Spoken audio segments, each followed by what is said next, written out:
Contaminación, estrés y demás. Y en Tunja no había encontrado trabajo, que es mi ciudad donde estoy viviendo y donde está mi familia. Resulta que cuando iba a firmar contrato, salió una publicación en Facebook acerca de un trabajo en el Hospital San Rafael, que es el hospital donde hice las prácticas de pregrado y donde hice mi internado. Entonces, cuando vine a la entrevista, me dijeron que era para ser médica de soporte nutricional. ¿De qué? Perdón, de nutrición. Entonces, en ese momento no sabía qué hacer, si aceptar un reto, que para mí eso era un reto porque no tenía ni idea de nutrición, o si quedarme en Bogotá, que era una ciudad que no me llamaba la atención. Entonces, en medio de esa dificultad, tuve la oportunidad de aprender de nutrición y enamorarme de nutrición. Entonces, yo creo que en este tiempo donde estamos pasando por tantas dificultades secundarias a la pandemia, donde no nos esperábamos jamás que esto sucediera, podemos aprender mucho. Entonces, por eso les traje esta frase de Albert Einstein: en medio de la dificultad reside la oportunidad. La oportunidad de que, en mi caso, para la invitación que les tengo a ustedes, es de que aprovechemos esta pandemia para aprender a cocinar, a alimentarnos bien, a comer rico y saludable. Porque uno de los mitos en la alimentación saludable es que la comida sana, uno, vale mucho y dos, sabe feo.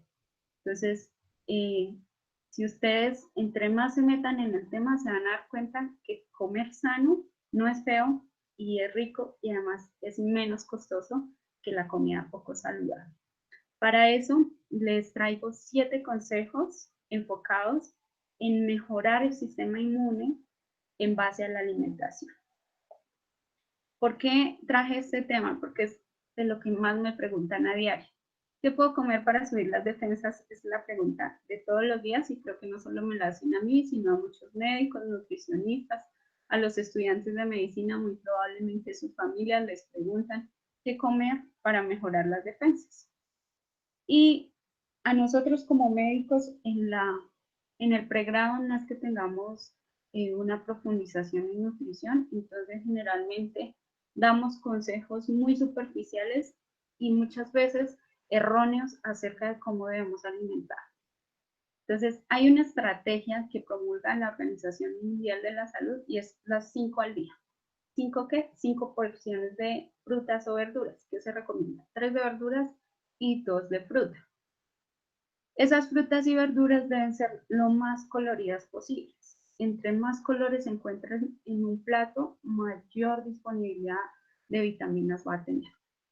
3 legumbres a la semana mínimo. Las legumbres pues son las semillas derivadas de las leguminosas, que son las lentejas, garbanzos, arvejas, frijoles.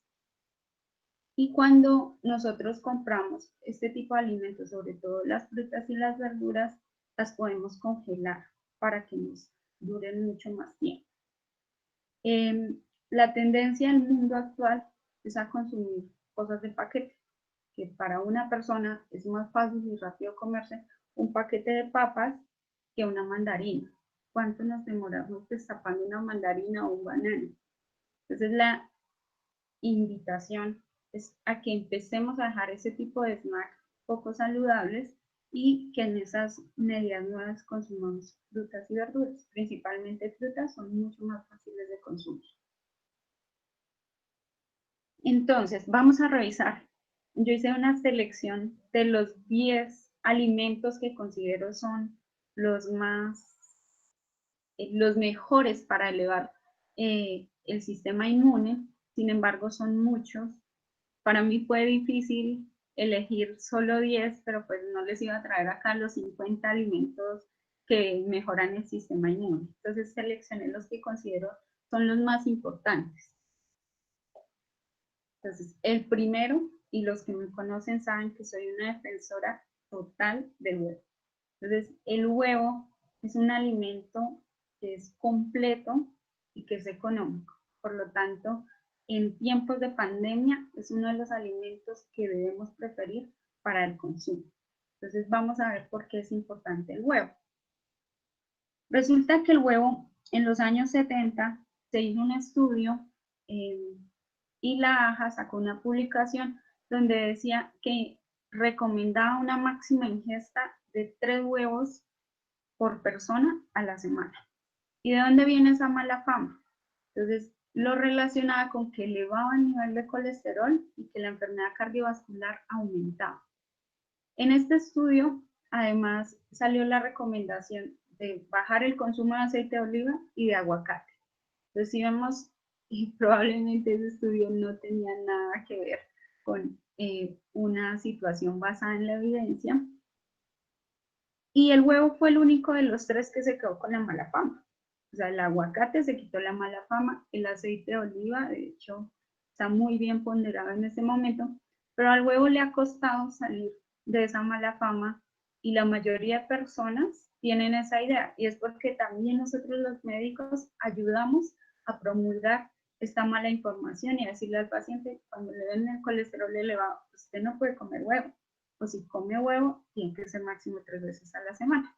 Entonces, esta es otra de mis invitaciones de hoy y es a quitarle la mala fama al huevo, a que no le tengan miedo al huevo.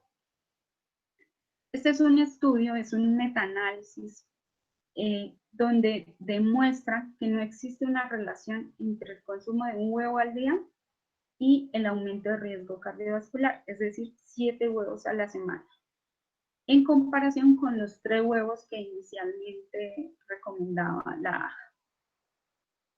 Este es otro estudio en el que lo hacen en adolescentes y comparan la ingesta de huevo frente a los adolescentes que no consumen huevo y hacen ejercicio. Los dos están en plan de ejercicio, pero unos consumen huevo y otros no. Y se demostró que no existe diferencia entre la ingesta de huevo, el perfil lipídico, la adiposidad, la resistencia a la insulina, la tensión arterial y la capacidad anaeróbica. Entonces, finalmente, el huevo no hace ningún daño cardiovascular. De hecho, la mayoría de sus grasas son poliinsaturadas, el 65% de sus grasas son poliinsaturadas. Luego, la calidad de la grasa del huevo es muy buena. En base a todo esto, el huevo, después de ser un villano, ahora es un villano favorito, y el huevo pasó a ser nuestro aliado. Entonces la AJA hace una nueva publicación donde dice que no es necesaria una recomendación específica sobre el número de yemas de huevo que una persona puede consumir a la semana. Y miren que ellos hacen la excepción o recomendación de yemas, ni siquiera dicen de todo el huevo, porque ellos saben que el problema o el miedo es a la yema. Y dicen, las yemas no tienen ningún problema. ¿Por qué es bueno el huevo? Es barato. Si ustedes comparan una porción de huevo frente a una porción de salmón, pues el huevo es mucho más barato y también tiene una proteína de alto valor biológico.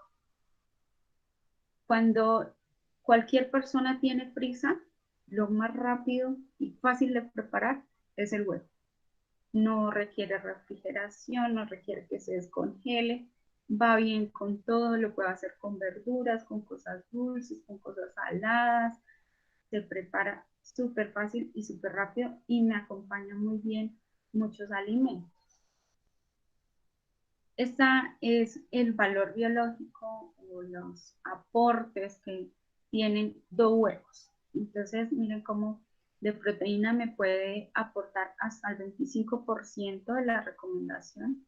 Entonces, tiene un 12.7 gramos de proteína, todos con aminoácidos esenciales. Su proteína es tan buena que todas las proteínas son comparadas en base a la proteína de huevo, ¿sí? El top es la proteína de huevo y en base a esa se hace la comparación de las demás proteínas para ver el valor biológico. En cuanto a las grasas, tiene casi 10 gramos de grasa y como les decía hace un momento, el 65% son grasas insaturadas.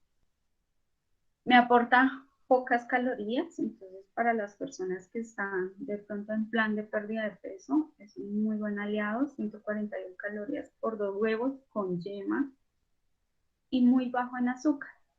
Del lado derecho de su pantalla pueden ver el cóctel, digo yo, de multivitaminas y minerales que tienen los huevos. Miren cómo con 2 huevos ya casi que un 30% de todas las vitaminas y minerales están siendo cubiertas. Y vitaminas como la B12 se cubren un 84%, la colina, que es muy difícil de encontrar en alimentos, me da una cobertura del 63%. En cuanto al sistema inmune, ¿qué vitaminas son importantes? La vitamina D, la vitamina A, el zinc como elemento traza, el selenio, el hierro, el fósforo. Entonces, para elevar el sistema inmune me sirve mucho.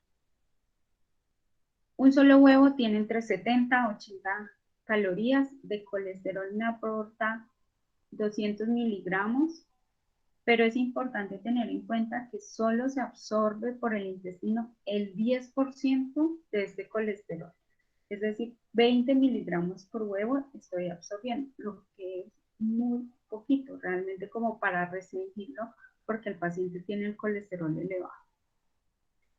Es saciante, no sé si a ustedes les pasa, a mí me pasa en lo personal, que cuando no desayuno huevo, me da hambre más temprano. O sea, a las 10, 11 ya estoy muerta del hambre, mientras que si como huevo al desayuno, ese efecto saciante es más prolongado. Tener en cuenta que el 64% de la proteína del 100% del huevo está en la clara y un 36% en la yema. Entonces, 4 gramos de proteína están en la clara y 3 en la yema. Lo que quiere decir que si yo desecho la yema, estoy desechando prácticamente un 40% de la proteína de ese huevo, sumado a las vitaminas que contiene la yema. Entonces, miren cómo la yema también es importante, porque también la tendencia y a veces algunos influencers o youtubers que opinan acerca del valor nutricional del huevo, siempre recomiendan solo comerse las claras y desechar las yemas. Entonces miremos lo que estamos desechando al desechar la yema. El valor biológico de la proteína disminuye de un 100 a un 88.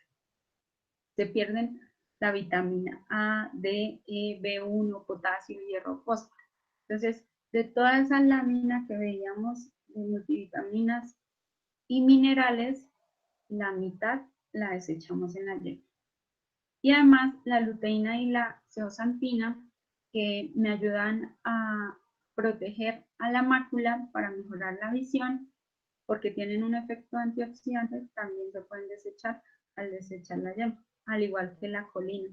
Y la colina es fundamental porque me ayuda a tener activas las neuronas. Entonces, cuando comen huevo, también es posible que ustedes se den cuenta que son más activos neurológicamente, que rinden más en el estudio, que piensan más rápido, que están menos lentos, también es por el consumo de la colina. Y en las embarazadas es fundamental recomendarlo porque promueve el correcto desarrollo del feto. Ahora vamos a nuestro alimento número 2, el ajo. El ajo es de odios y de amores. Al que le gusta el ajo, le gusta, y al que no, no. Entonces, hay personas a las que no les gusta el ajo y es muy difícil que les llegue a gustar. Pero a la gran mayoría les gusta. A mí en lo personal me encanta y para condimentar lo uso mucho. No sé si han visto que algunas abuelas o mamás recomiendan es el consumo crudo. Entonces, pues me puse a revisar a ver si era verdad que hay diferencia entre consumir el ajo crudo o cocido. Y resulta que la abuela tiene la razón. Cuando tengo el ajo crudo y lo machaco o lo pico, tiene 2 compuestos, la lina y la linasa. Y al combinarlos se forma la lisina. La lisina es quien tiene el mejor efecto inmunológico, porque previene resfriados y hay evidencia de que tiene un efecto antimicrobiano, que sirve para eliminar bacterias, virus y antifúngico, incluso tópico, hay algunos estudios.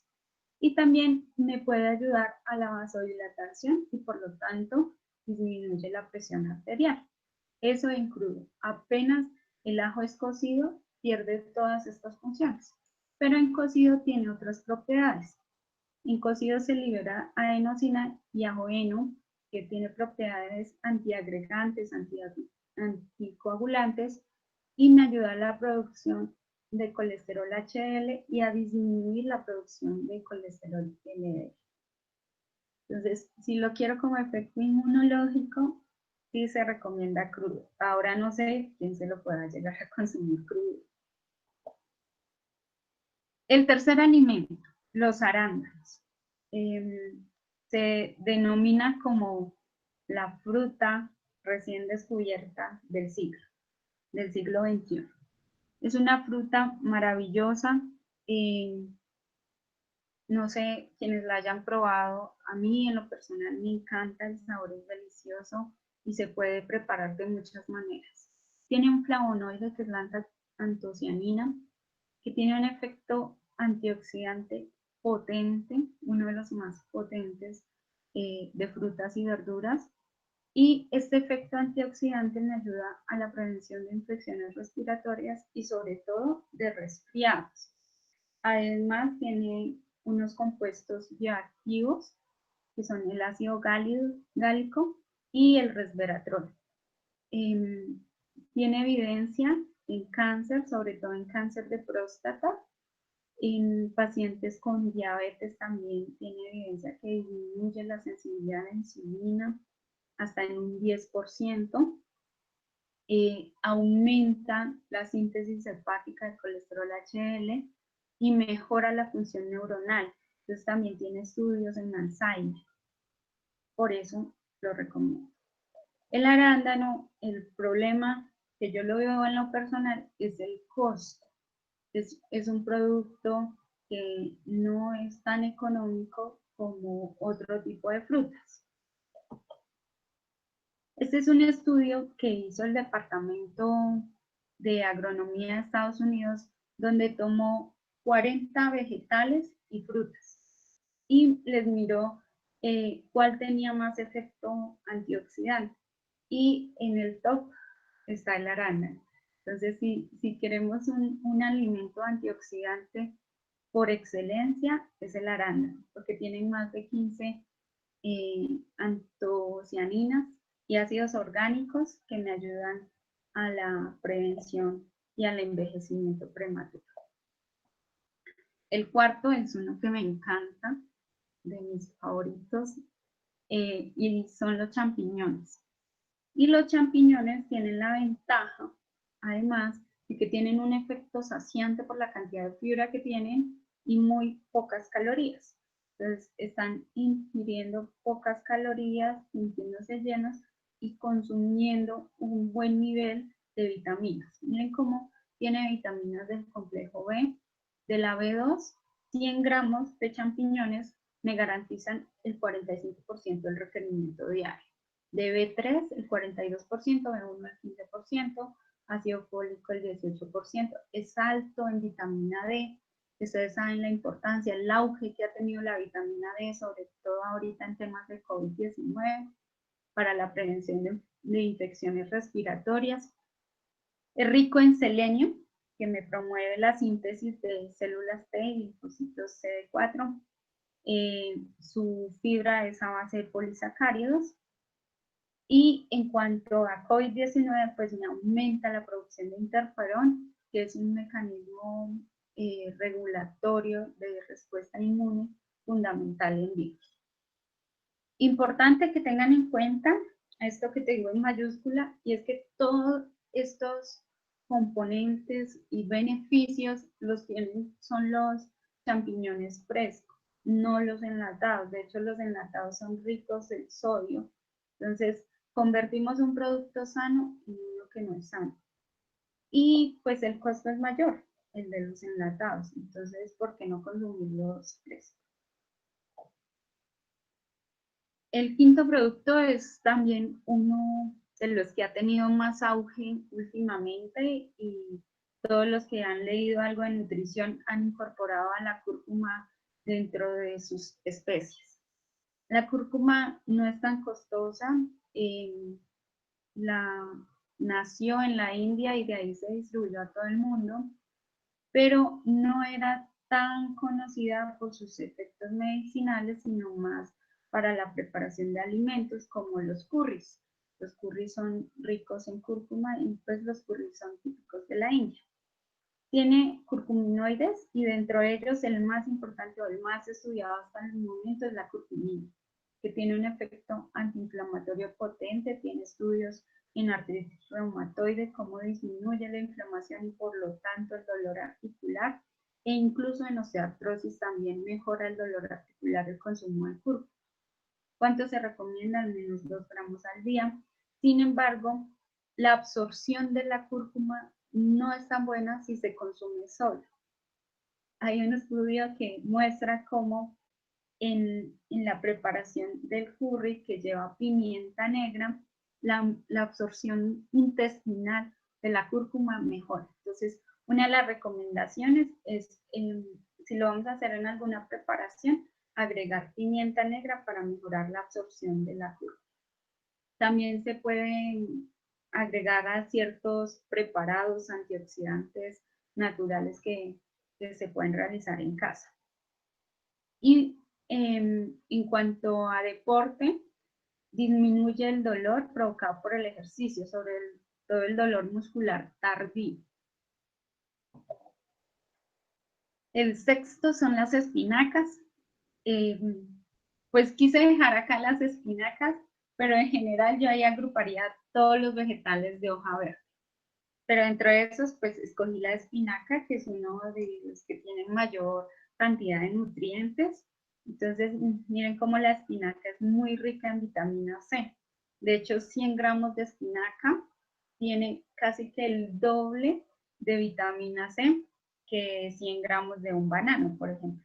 Y también es rico en potasio, también tiene casi el doble de potasio que un banano, es rico en selenio, tiene betacarotenos, miren todo lo que tiene ácido alfa-lipoico, el cual me ayuda al control de la diabetes. Se ha demostrado que mejora la sensibilidad del sistema de la insulina, me mejora el sistema inmune, y pues el ácido fólico, también conocido por todos, repara el ADN.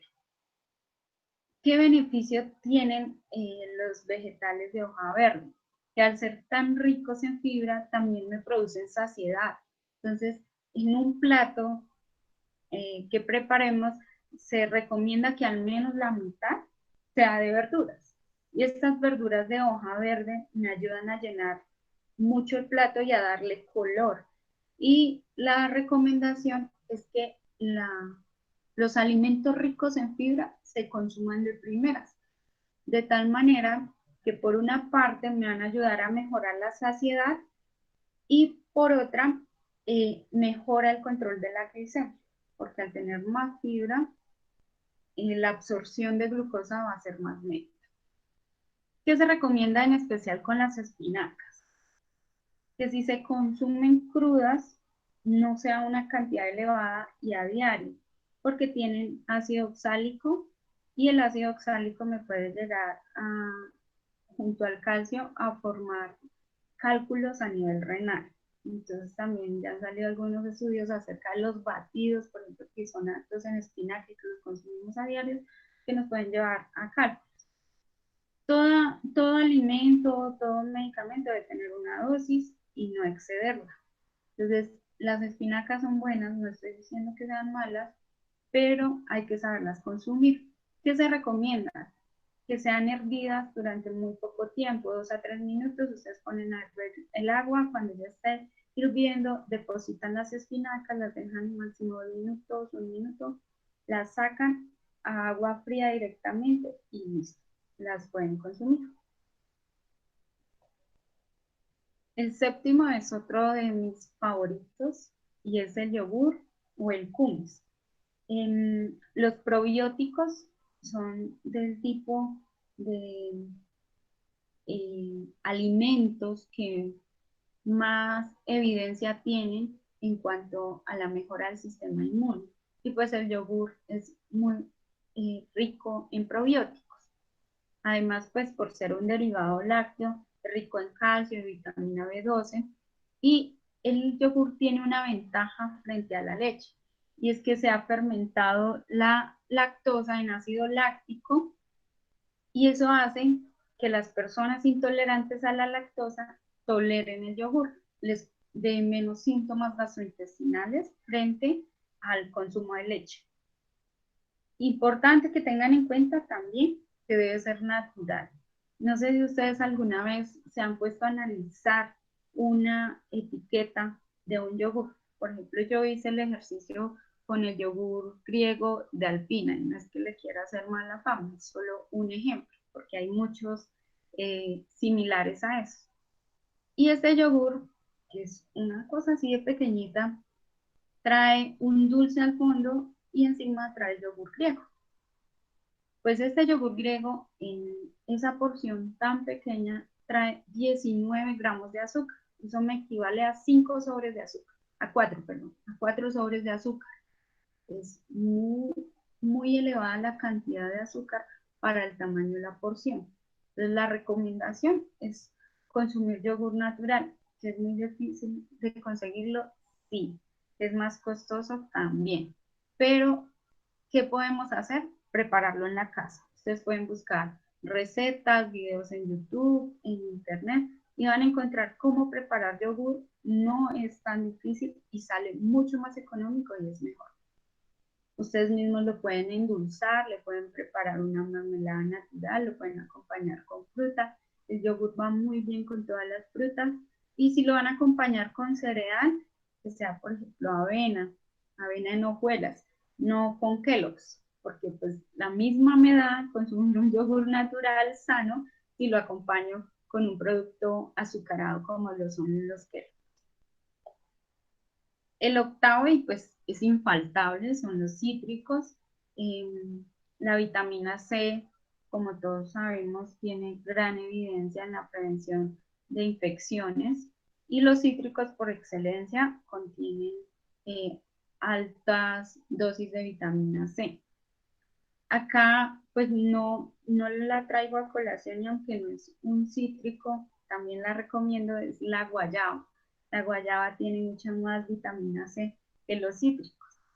Eh, pero pues es mucho más conocido la naranja, el pomelo, la toronja, el limón, la mandarina, que son los cítricos. ¿A qué me ayuda la vitamina C? Entonces, me ayuda también a potenciar la síntesis de interferón. Entonces, en infecciones por virus, me va a mejorar la respuesta. También me incrementa la síntesis de glóbulos rojos, sobre todo de neutrófilos, y me mejora la expresión de moléculas de adhesión a monocitos. Entonces, por eso es que la vitamina C ayuda a tener un mejor sistema inmune. Además, tiene carotenoides que me incrementan el número de linfocitos T. De noveno, tenemos al jengibre. El jengibre también ha tenido auge últimamente. O sea, uno ve que muchas personas toman té de jengibre, agua de jengibre, o tienen polvo de jengibre. Y es porque el jengibre es un producto que lleva muchos años, milenario, de Asia, pero que no había sido tan comercializado y que últimamente se ha vuelto más importante. Tiene un componente bioactivo que es el gingerol, que tiene efecto antiinflamatorio y antioxidante, pero este efecto solo lo tiene en el jengibre fresco. Entonces, por eso la recomendación es consumirlo en fresco, y también me ayuda a prevenir infecciones. Entonces, por ejemplo, ahí ven en la imagen una infusión de canela con jengibre. Entonces, de esa manera lo están consumiendo fresco. También hay batidos o jugos con frutas y jengibres que quedan deliciosos. Y por último, en cuanto a los 10 productos alimentarios que me pueden elevar el sistema inmune, tengo a los frutos secos. Los frutos secos se denominan así porque tienen en su composición menos del 50% es agua y gran parte de su composición es de grasa. Entonces muchas personas le tienen miedo a los frutos secos por las grasas porque son calóricos. Hay un estudio que muestra que el consumo de manera moderada, no excesiva, de frutos secos no aumenta de peso a los pacientes que están en un plan de pérdida de peso y de hecho les ayuda a disminuir de peso si lo reemplazan, o sea, si están acostumbrados a comer postre o fruta, si reemplazan la fruta o el postre por frutos secos, mejoran la pérdida de peso porque además tienen un efecto saciante por la gran cantidad de grasa que tienen. Entonces les retarda el vaciamiento gástrico y eso hace que las personas se sientan llenas por más tiempo, cosa que no sucede con la fruta. Es rico en vitamina E, también son ricos en fibra y en arginina. La arginina es un aminoácido condicionalmente esencial que es fundamental para muchos procesos. Por ejemplo, me ayuda a producir vasodilatación porque es un precursor del óxido nítrico, entonces también muestra beneficios en los pacientes con hipertensión arterial. La arginina me ayuda a cicatrizar heridas y me ayuda a la síntesis de glóbulos blancos, entonces también es importante para el sistema inmune. De acuerdo al tipo de fruto seco, va a tener una composición diferente o más grande de ácidos grasos, pero pues la gran mayoría son poliinsaturados o monoinsaturados. Entonces ahí les dejo de acuerdo a cada uno de los tipos de fruto seco, cuál es el ácido graso que más tiene. Todos son magníficos, pero yo cuáles les recomiendo más, las almendras, las nueces del Brasil y las macadamias. ¿Qué problema tienen los frutos secos? Que son costosos, pero el ideal es que ustedes los compren lo más naturalmente posible. Por ejemplo, el maní, que lo compren natural y no el maní salado, porque ahí ya le aportan mucho sodio. Las almendras, no esas que vienen recubiertas de una capa dulce, porque ya le estoy sumando carbohidratos a un alimento que era sano. Ese era el primer consejo y es el que va a ser más demorado, los siguientes van a ser más rápidos. Entonces, el segundo consejo es planificar las compras. En tiempos de pandemia, ya no es que yo voy a la tienda del vecino que necesito lechuga, voy y la compro, que al otro día necesité tomate, voy y la compro. El ideal es hacer compras cada 8 a 10 días o si se pueden más espaciadas para tener menos tiempo de exposición en los supermercados. Entonces, para eso se recomienda tener una lista de qué es lo que voy a comprar, qué es lo que necesito y de esta manera optimizar recursos y evitar pérdida de tiempo en el supermercado. Entre más tiempo paso en el supermercado, mayor riesgo de infectarme. Y si llego y empiezo a tocar todos los productos y a mirar etiquetas y demás, pues si estoy contaminado, le dejo esos productos contaminados a la siguiente persona. Entonces, si llevo la lista, es mucho más rápido. También que se recomienda que si les sobra comida ya preparada de lo que compraron, porque compraron mucho, es que no se boten las sobras a la basura, sino que se guarden en un recipiente hermético y se guarden en el congelador con la fecha y la hora en que se preparó. El llevar la lista y el comprar justo lo necesario también pues va a mejorar la economía y sobre todo la empatía con los demás compradores, es que todos tengamos disponibilidad de recursos. Nosotros como personal de la salud acá en Tunja no tenemos restricción para ir de compras, pero a mí se me dio por ir un domingo, que eran los días en que salen el mayor número de personas a hacer compras en la ciudad, y me encontré que en uno de los supermercados me encontré ni leche, ni huevos, ni pollo. Entonces yo dije, ¿cómo harán las personas que el resto de la semana no pueden salir? Pues por mí no hay problema porque yo vengo el martes, el miércoles, que ya esté nuevamente surtido el supermercado, pero las personas que solo tienen un día a la semana para salir a abastecerse y que no encuentren nada en el supermercado, pues es muy difícil para ellos llevar la semana. También a la hora de comprar, más si vamos a comprar para largo plazo, mirar las fechas de vencimiento, porque a veces compramos con fechas de vencimiento cortos y no lo alcanzamos a consumir. Y una recomendación también más personal es que compren en las tienditas del barrio. Apoyan la economía del barrio y se exponen menos, porque esa tiendita del barrio solo va a ir a comprar la gente del barrio, no toda la ciudad. Mientras que a los grandes supermercados van a tener más riesgo de contagiarse durante la compra. En cuanto a la lista de alimentos, este es un listado a grosso modo que le recomiendo o que se le puede recomendar a una familia que compre. Esto es como lo mínimo y lo ideal. Muchas veces las personas tienen limitación de recursos en condiciones normales. Ahora en pandemia la limitación es mayor porque la gran mayoría sus fuentes económicas disminuyeron o perdieron su trabajo. Entonces es importante empezar a enseñarle a las personas a comprar y hacer rendir el presupuesto comprando saludable. Entonces dentro de esas compras económicas podemos encontrar los granos. Por ejemplo, las lentejas son económicas, son maravillosas. Las harinas también son económicas, pero a veces las personas de estratos bajos o de nivel socioeconómico bajo tienden a comprar solo harinas.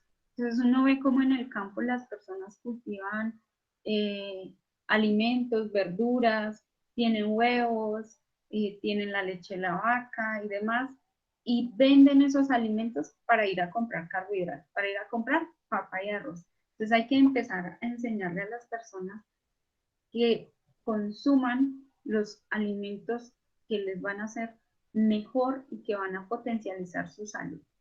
Las frutas y las verduras son económicas, la recomendación es que se consuman las de temporada. De esta manera van a ser más económicas, más baratas y además durante todo el año se va a tener una variedad, porque no todos los días o no todos los meses está de temporada la fresa, por ejemplo, va a tener unos meses donde está de temporada y es más barata y ahí es donde hay que aprovechar para consumir.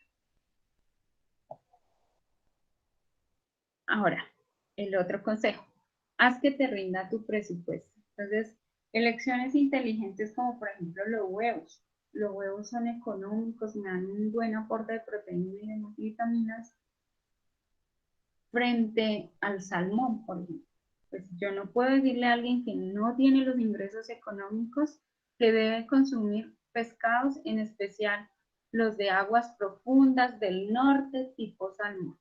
Pues la persona puede que le entienda que el salmón es importante, pero si tiene que escoger entre comprar salmón, pagar el arriendo, pagar los servicios, o comer huevos, pagar el arriendo y pagar los servicios, pues va a comer huevos. Pero si yo no le doy la opción del huevo, es posible que esa persona solo compre papa, arroz y pasta. Entonces, empezar a enseñarle a las personas a alimentarse de manera saludable en base a su presupuesto es fundamental. Ahora, si mi paciente puede comprar salmón, pues yo se lo recomiendo. Entonces, hay que hacer un presupuesto de acuerdo a la economía del hogar. También les recomiendo que le enseñen a los pacientes, a las personas, a leer etiquetas. Pues ahorita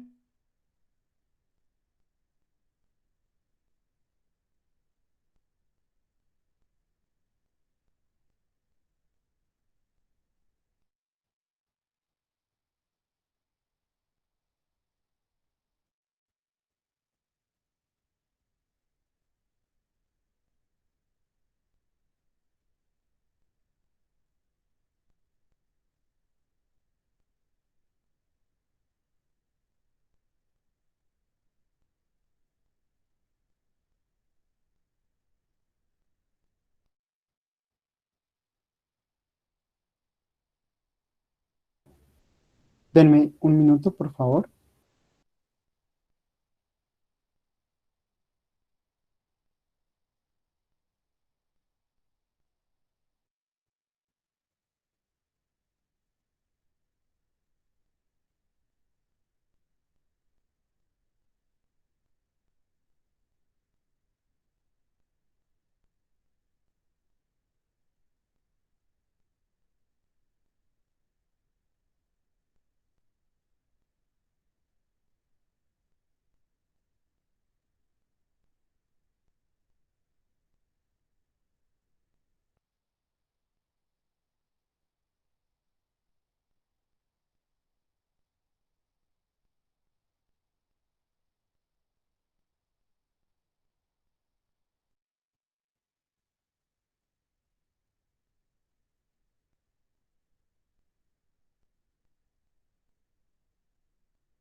con esa verdura que es perecedera y se me puede dañar? ¿La cojo toda y la meto al congelador o cómo la preparo? Entonces, esta es una de las recomendaciones. Cocinar la verdura entre 3 a 5 minutos, ustedes la miran dependiendo del tipo de verdura, y la dejan ahí y luego la pasan a agua fría, le retiran el líquido que sobre, la empacan en bolsas o en recipientes herméticos, preferiblemente bolsas Ziploc, y si no se tienen bolsas Ziploc, bolsas normales, sacándoles el aire para tratar de dejarlas empacadas al vacío lo mejor posible. Lo recomendable es introducirlas al congelador de manera porcionada, al igual que las carnes y el pollo. Antes de dejarlas en el congelador, porcionarlas de tal manera que lo que voy a consumir saco únicamente esa porción y no tengo que descongelar todo y volverlo a congelar porque ahí hay riesgo de contaminación. Estas son las verduras que puedo congelar con ese mecanismo de precocción. Entonces tenemos el tomate, pero luego pues ya no queda fresco porque lo he cocido, entonces solo me va a servir para salsas, al igual que los zapallitos o las berenjenas también me van a servir solo para rellenos. Todas las demás me pueden servir para prácticamente todos los tipos de preparación. Cocina en familia es el cuarto consejo. ¿Por qué es importante cocinar en familia? Porque mejora las relaciones entre nosotros. La cocina tiene un efecto relajante para la mayoría de las personas. Por lo tanto, cocinar en estos tiempos de estrés y de pandemia y de encierro nos puede ayudar a producir un efecto benéfico para la salud mental. Actualmente ustedes pueden encontrar en YouTube muchos canales de cocina donde les pueden enseñar desde el principiante a hacer un huevo frito hasta la comida gourmet. Entonces pueden encontrar muchas opciones para aprender a cocinar y es muy interesante uno encontrarse con una persona que sabe cocinar y que sabe cocinar rico. Por lo menos a mí me gusta un caballero que me encuentre y que cocine saludable y cocine delicioso. Para los niños también la cocina es muy importante y hacerlos amigables, además que comen mejor cuando ellos cocinan, porque fue lo que cocinan. Eso en cuanto a la cocina en familia, pero hay que tener en cuenta algunas precauciones a la hora de cocinar. Entonces, fundamental el lavado de manos. Ya pues del lavado de manos se ha dicho mucho y sabemos que es inapelable antes de iniciar a cocinar un buen lavado de manos y cada vez que preparemos un alimento diferente, entonces estoy con las verduras, voy a pasar a las carnes, entonces me lavo las manos, entonces cada vez que voy cambiando de alimento debo hacer lavado de manos, al igual que se debe desinfectar los utensilios, las áreas con cada alimento. Dentro de las recomendaciones está cubrir la boca con mascarilla, sin embargo, a mi parecer en el hogar es algo difícil. Sin embargo, por ejemplo, yo estuve aislada 15 días porque había tenido contacto con un paciente con COVID-19 y algún día me tocó cocinar porque mi hermano no podía y pues yo lo hice con mi N95 sin probar nada, hasta el final cuando ya cada uno de manera separada se sentó a comer. Y pues cuando toca y es la salud de tu familia, pues no hay de otra. Para desinfectar los utensilios, se recomienda pues con agua y jabón normal, lavado de la loza. Y para las frutas y las verduras, lo recomendable es que cuando lleguemos del supermercado se depositen sobre un recipiente para evitar el desperdicio de agua y se les quite la suciedad superficial. Y luego se dejan en un recipiente con agua y con cloro, en lo posible cloro orgánico, por 1 litro, añado una cucharada sopera o con vinagre. El vinagre por el ácido acético pues me ayuda también con el control de los microorganismos. Lo dejo en ese recipiente durante 10 minutos y luego lo saco y lo lavo nuevamente con agua. ¿Listo? Las carnes, pues lo ideal es comprarlas congeladas y directo al congelador. O sea, no hay que dejar descongelar para evitar la contaminación cruzada. Y mantener los alimentos protegidos en todo momento, dejarlos lo menos expuestos posible. En cuanto al almacenamiento, la nevera tiene varios compartimientos, entonces hay que aprender a almacenar de la manera más correcta los alimentos. Entonces, en la parte más superior de la nevera van los lácteos y los fiambres. En la puerta los aderezos y las bebidas que han sido abiertas, la leche abierta, para darle un consumo rápido. Recordando que la puerta de la nevera es la que menos frío tiene. Entonces es lo que dejo ahí es lo que voy a consumir más rápido. En la parte inferior, las carnes crudas cuando las bajo del congelador para usarlas luego. Entonces, el ideal no es sacar la carne del congelador y colocarla en agua para temperarla, sino pasarla primero al refrigerador y luego sí usarla. En los cajones inferiores, pues están diseñados para el almacenamiento de las frutas y vegetales frescos. Ahí me van a durar más o menos máximo una semana, por eso cuando tengo un exceso de vegetales es mejor dejarlos en el congelador con la técnica que ya les expliqué. Hay que mirar las fechas de vencimiento, esto tanto para la alacena como para la nevera. Y tratar de dejar adelante lo que se va a vencer más rápido. Así le doy un consumo, solo porque llego y tomo el queso de enfrente, pues lo voy a consumir más rápido. En el congelador o heladera o refrigerador, lo ideal es no tenerlo tan lleno, porque al tenerlo muy lleno, el flujo del aire dentro del congelador disminuye. Entonces no se va a congelar de manera simétrica y homogénea todos los productos. Entonces ahí también puede aparecer la contaminación cruzada si yo tengo ese congelador repleto. Por eso tampoco la recomendación es comprar grandes cantidades de carne para tener para 6 meses. Y cuando almaceno las sobras, que vayan en recipiente hermético, van directo al congelador, idealmente etiquetadas con la fecha y la hora en la que se prepararon. El quinto consejo, este me encanta.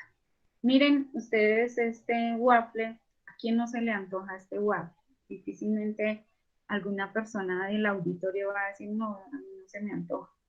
Se ve agradable, es un waffle de harina de quinoa con frutos secos y frutos rojos. Miren cómo la presentación de la alimentación, los colores, hacen que un producto se vea más agradable. Y en cuanto a esta variedad y presentación para los niños es fundamental. Entre yo mejor le presente un producto a un niño, más lo va a consumir. Y con los niños el consumo de frutas es un tema más o menos fácil, pero el de verduras no tanto. Y ahí es donde debemos empezar a jugar con preparaciones atractivas y con involucrar a los niños en la preparación de los alimentos. Estos son los tipos de preparaciones que le atraen más a los niños, los cócteles, los licuados. Por ejemplo, en los jugos se puede enmascarar verduras sin que los niños se den cuenta. Entonces ahí pueden empezar a consumir verduras, aunque la recomendación de la OMS es disminuir el consumo de jugos y aumentar el consumo de agua y el consumo de fruta, pero entera. Colores y formas. Por ejemplo, estos pinchos tienen 4 colores de diferentes formas, entonces eso lo hace más atractivo. Este es un plato típico colombiano de una persona con bajos recursos o con poco tiempo. Entonces, miren cómo sí es posible hacer una buena presentación de un arroz con huevo. Y además tiene carne con verduras. Yo le agregaría más verdura a este plato para que sea aún más saludable. Y el sexto consejo es la hidratación. El 60-70% de nuestro cuerpo está compuesto por agua. Entonces, si nosotros consumimos todos los alimentos saludables y demás, pero no consumimos agua, difícilmente se van a metabolizar de la manera correcta. Y es consumo de agua, no estoy recomendando consumo de gaseosa, ni de jugos naturales, ni de jugos artificiales, ni de sopas deshidratadas, porque este tipo de alimentos lo que hace es sumarme calorías vacías junto a preservantes, conservantes, que no le hacen bien a nuestro cuerpo. El agua, por excelencia, es rica, es deliciosa. Para las personas que no acostumbran a tomarla, pues al comienzo no se les va a hacer de tan buen sabor, entonces la pueden saborizar con limón, con mandarina, naranja, canela, hierbabuena, de tal manera que poco a poco le van cogiendo el amor al agua. También se pueden consumir infusiones, por ejemplo, la infusión de té verde también me ayuda al sistema inmune porque es rica en antioxidantes, infusiones de hierbas, infusiones con algunas frutas, eso me va a ayudar, por ejemplo, en los climas fríos como el de nuestra ciudad, las infusiones tibiecitas son deliciosas y nos ayudan a mantenernos hidratados y calientes. Y por último, aunque no hace parte de la alimentación, para mí el matrimonio perfecto, la llave perfecta es el ejercicio y la alimentación.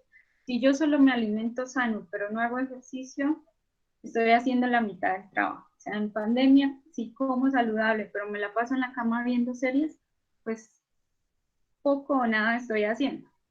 O si me ejercito, hago 3 horas de ejercicio, pero solo como comida chatarra, pues tampoco. Entonces el ideal es llevar una dieta sana, una alimentación sana, que no quiere decir que nunca podamos comernos una hamburguesa, que nunca podamos comernos un helado, pues tampoco es llegar a ese punto de solo prohibiciones. Entonces es comer sano y comer consciente, nada más. Y hacer ejercicio cardiovascular al menos 4 a 5 veces por semana. A veces el tiempo es corto y el ejercicio es desplazado por otros temas y otras prioridades. Debemos aprender a incluir el ejercicio dentro de nuestras prioridades. Yo les cuento que, por ejemplo, tengo 2 trabajos tiempo completo, estoy haciendo una maestría, estoy haciendo otras cosas personales y aún así a diario hago ejercicio en casa, a diario. Descanso 1 a 2 días por semana, pues si no puedo hacer ejercicio un día, pues no pasa nada, no pude hacer, hago los demás días, pero sí es importante ser conscientes que el ejercicio también nos mejora el sistema inmune y sobre todo el ejercicio mejora la mente. Entonces ustedes van a ver cómo con ejercicio son mucho más productivos, que le destinan media hora a hacer ejercicio, pero esa media hora se les potencializa porque son más productivos, les da menos sueño durante el día, eh, piensan más rápido, se concentran mejor. Y eso era todo. Muchas gracias. Muchísimas gracias, Doc. Fue una presentación realmente interesante y tenemos muchas preguntitas, entonces si quieres las leo y las vamos respondiendo. ¿Te parece, Doc? Se fue.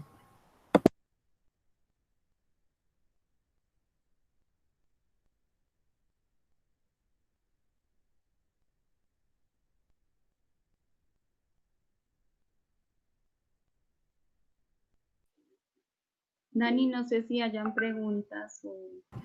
Sí, Doc, tenemos, bueno, te decía que muchísimas gracias por tu ponencia, estoy absolutamente seguro que aprendimos un montón, ¿no? Entonces tenemos algunas preguntitas, Doc. Entonces, la primera de ellas es, ¿con qué frecuencia se recomienda consumir los alimentos mencionados que favorecen el sistema inmune?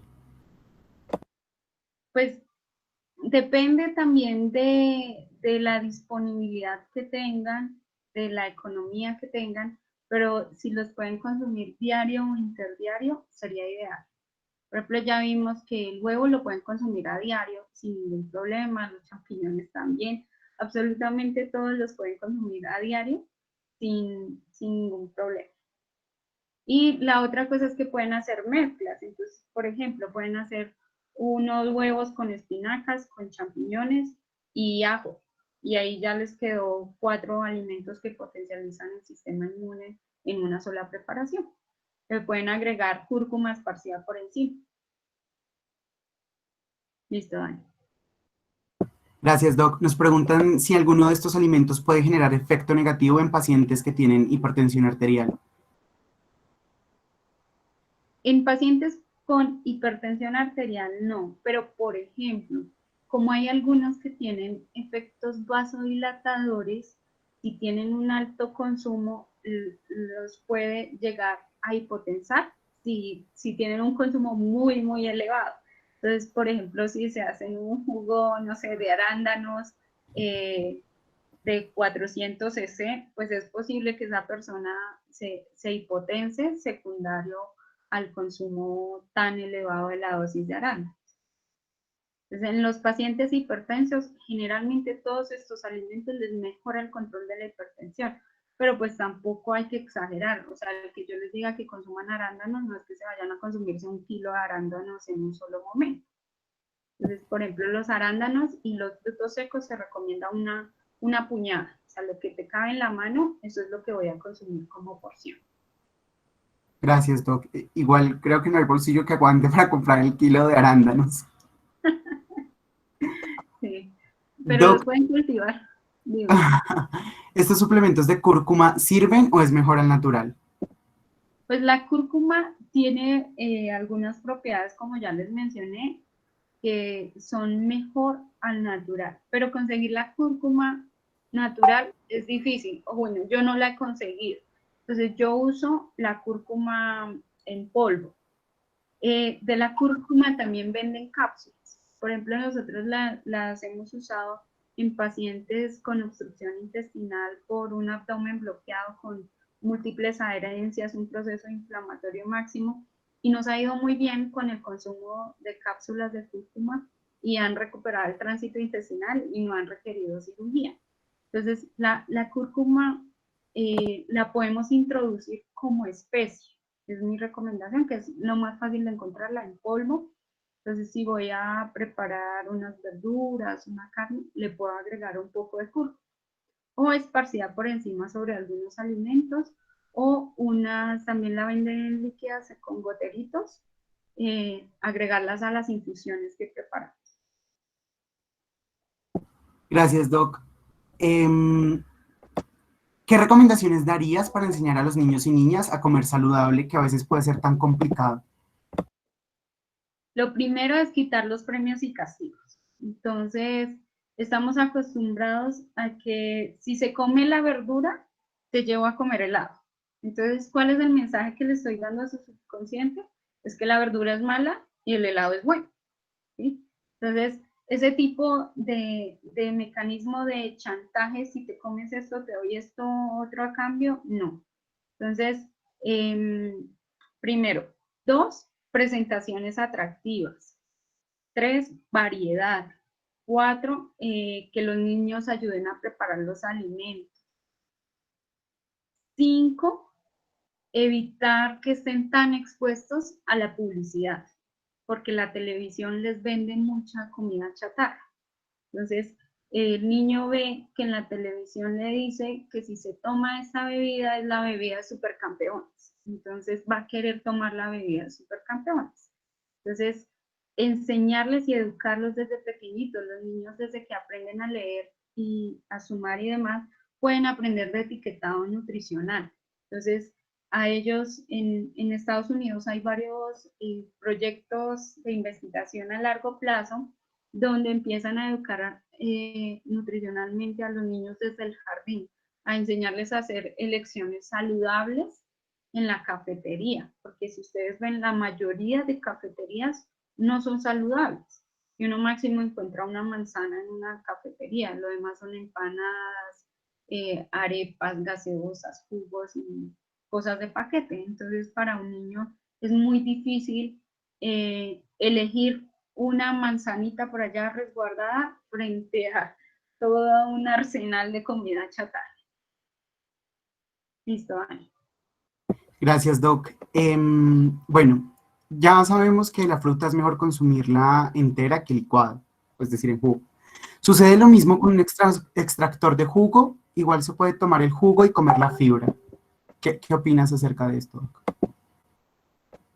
El tema del jugo, uno sí es la fibra, que pues La mayoría de jugos los licuamos y luego los pasamos por un filtro y le quitamos la fibra y junto a eso muchas vitaminas. Pero también el tema del licuado es que al licuar todos los polisacáridos los vuelves monosacáridos. Entonces toda la fructosa es convertida, bueno, todos los azúcares de la fruta son convertidos en azúcares simples por acción del licuado, son descompuestos. Entonces, eso hace que tengas un consumo elevado de azúcar simple en una bebida, que aunque no lo sientas al paladar, sí está siendo dulce. Los zumos también alcanzan a hacer algo de descomposición. Y el zumo también puede llegar a tener un alto nivel de calorías. Entonces, por ejemplo, si yo comparo un vaso de zumo de naranja, ¿cuántas naranjas te estás consumiendo en un momentico? Generalmente son 5 naranjas. Si yo las corto en tajadas, ¿cuántas naranjas me voy a consumir? Máximo 2. No voy a llegar a consumirme las 5 naranjas. Entonces, los zumos no son tan malos, digámoslo así, pero pues lo mejor es consumir las frutas enteras. Muchas gracias, Doc. ¿Cuál es la porción ideal de frutos secos al día? Bueno, ya habías dicho pues el puñetado, Una puñada, sí. listo, Y los ¿sí? frutos secos, idealmente consumirlas entre comidas, ¿sí? En las 9, en las 11, eso me ayudará a picar menos y a picar menos carbohidratos. Gracias, Doc. Bueno, ¿qué opinas de aquellas dietas que de alguna u otra manera están tomando auge, en las que eliminas por completo los carbohidratos? No sé si acá incluso estaría la cetogénica. Una amiga me dijo que me iban a preguntar eso. Me iban a preguntar de ayuno intermitente, que me iban a preguntar de dieta cetogénica, de veganismo, porque están en auge, son los temas promocionados por las redes sociales en este momento. Para mí realmente aún no hay la suficiente evidencia, de hecho a comienzo de año salió un metaanálisis al respecto, dice que hay que investigar más a profundidad, sumado a que este tipo de dietas pueden conducir a que una persona tenga trastornos de la conducta alimentaria. Entonces hay que ser muy cuidadosos en recomendarlas o no.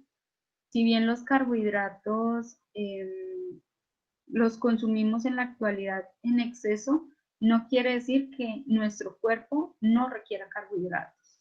Y la otra cosa es aprender a elegir los carbohidratos. Entonces, hay carbohidratos de mala calidad y de buena calidad. Entonces, yo no estoy de acuerdo, yo como opinión personal, en eliminar los carbohidratos de la dieta. Nuestro cuerpo también requiere de carbohidratos. Y Gracias, si Doc. quieren, luego podemos hacer un tema más al respecto, ya cuando salgan del tema de COVID. Claro que sí, Doc. Cuenta con eso. Doc, para las personas veganas, ¿hay algún tipo de alimento que se les pueda sugerir que, bueno, sustituya al menos en alguna parte, pero pues no en su totalidad al huevo? Las leguminosas, la combinación de leguminosas con algunos carbohidratos puede ayudar a mejorar un poquito la vitamina B12, que es la mayor deficiencia de los pacientes veganos. Sin embargo, lo ideal es realizar medición de vitaminas en el paciente vegano antes de iniciar la dieta para veganos y durante la fase de instauración de la dieta. De esta manera se recomienda la suplementación de vitaminas de acuerdo a las deficiencias que esté teniendo. Hay personas que incluso nunca requieren suplencia siendo veganos porque hacen muy buenas combinaciones. Pero entonces para llegar a unas dosis adecuadas se requiere un alto consumo, que a veces algunas personas no llegan a consumir esos niveles de vitamina B2. Gracias, Doc. Bueno, los 10 alimentos que recomendaste son compatibles con creo que es lactancia materna exclusiva y la gestación, porque no creo que sea lesión medular espinal, con la lactancia materna exclusiva y la gestación. Sí, la gran mayoría son, sí, todos se pueden consumir. De hecho, por ejemplo, el jengibre, no lo mencioné, se usa mucho para el manejo de las náuseas. Y las náuseas del embarazo son difíciles de manejar eh, y el jengibre ha mostrado evidencia en la prevención de las náuseas, no en el control de los vómitos. No sé si me explico. Las gestantes a veces en los primeros meses del embarazo dejan de consumir alimentos es por la náusea, pero no siempre vomitan. Entonces, en esas gestantes que disminuyen su consumo de alimento por náuseas, les va muy bien con el jengibre. Sin embargo, no hay que dar tampoco altas dosis porque aún no están estudiados si tiene efectos teratogénicos. Y todos los demás alimentos no les veo ningún inconveniente en consumirlos durante la gestación ni durante la lactancia. Muchas gracias, Doc. ¿De qué manera podríamos iniciar con estos pacientes que de alguna u otra forma toda su vida ha sido el mal consumo de los alimentos, por decirlo de alguna manera? Tienen sobrepeso, obesidad y necesitan de alguna u otra manera bajar de peso, ni siquiera por este estigma social que tiene, sino realmente por una necesidad de salud, porque necesitan una cirugía y demás. ¿De qué manera uno podría empezar a introducir estos alimentos saludables sin fallar en el intento? Porque pasa mucho que los pacientes y las pacientes inician súper motivados, motivadas y eliminan todo, pero a la semana ya pierden pues la dieta, por decirlo de alguna forma. Lo más importante es que los cambios sean progresivos. Y dos, que la persona realmente quiera cambiar, que se trace una meta. Yo quiero perder 3 kilos en este año. Yo quiero consumir 50% menos de comida chatarra, no sé, cualquier objetivo que se trace y en base a ese objetivo se empieza a construir. No recomiendo que hagan dietas estrictas desde el inicio. Esas dietas van a ser rebote necesariamente. ¿Qué se recomienda? Un cambio progresivo. Entonces, por ejemplo, vamos a empezar con el azúcar. Entonces vas a dejar el azúcar. Pero para dejar el azúcar, también casi que el azúcar se comporta como una adicción. Entonces hay que ir a hacer una retirada progresiva. Cada vez consumir menos azúcar hasta que ya no lo consumo. Y luego las papilas gustativas se van a desarrollar tanto que percibes mejor el sabor dulce. Entonces, un yogur que tú antes comías y de hecho te sabía muy poco dulce, ahora lo consumes y ya te sabe súper dulce. Entonces, ese tipo de cambios progresivos son los que me van a ir sumando para evitar que uno a la semana quede en el intento y luego vuelva a comer hamburguesa y el doble porque además no perdí el peso que yo quería. La otra es que los objetivos deben ser a largo plazo, no a tan corto plazo, porque si yo me trazo objetivos muy estrictos, difícilmente los voy a cumplir y me voy a sentir decepcionada de mí mismo y de la dieta, entonces voy a volver a lo mismo de antes.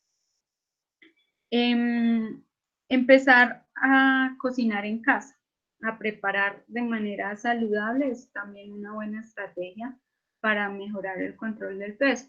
La otra es que a la hora de comprar, no compren pecados, entre comillas, ¿sí? Si ustedes compran arequipe y tienen arequipe en la despensa, pues un día que estén mal de ansiedad y que quieran algo dulce, van y se comen el tarro entero de arequipe.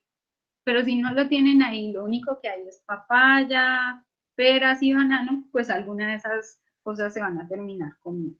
Entonces también a la hora de comprar, hacer elecciones inteligentes y sanas. Listo. Muchas gracias, Doc. Bueno, y no puedo dejar de hacer esta pregunta. ¿En qué momento es necesario o es indispensable en este abordaje interdisciplinar del paciente requerir a un médico o médica psiquiatra? Yo creo que la mayoría de los cambios en alimentación requieren de apoyo psicológico o psiquiátrico.